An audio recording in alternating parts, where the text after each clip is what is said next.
Преминаването на Know Your Customer или KYC процеса е бързо и лесно. Успешното преминаване на този процес ще премахне ограниченията от вашият австралийски портфейл и ще ви донесе отстъпки в комисионната, която заплащате. Да не забравяме, че този процес служи и като форма за потвърждаване на възрастта на индивидуалните играчи. За да завършите този процес, посетете kyc.betfair.com и изберете своя потребителски тип. Един от вариантите да преминете процеса е услуга заверка на копия на документи.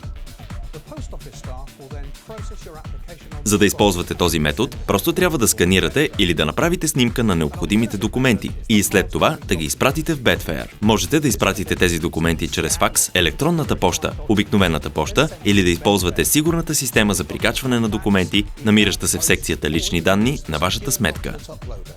Ако искате да използвате услуга заверка на копия на документи, вашите документи трябва да са сертифицирани от квалифициран специалист. Точно както ако трябваше да подавате заявление за лична карта. Ако живеете извън Великобритания, можете да използвате процедурата за потвърждаване на адреса.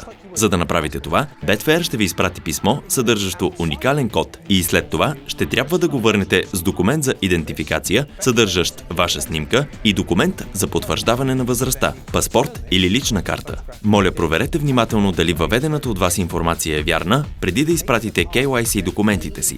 Невярната информация ще доведе до забавяне в обработката на документите ви. След като Betfair получи вашата валидна документация, служителите ще завършат процеса по идентификацията в рамките на 48 часа и ще обновят статуса на сметката ви. В редките случаи, когато служителите на Betfair се нуждаят от допълнителна информация, те директно ще се свържат с вас. Благодарим ви, че гледахте това видео относно KYC. Вижте и другите наши клипове, за да разберете как да извлечете максимума от вашата игра в Betfair.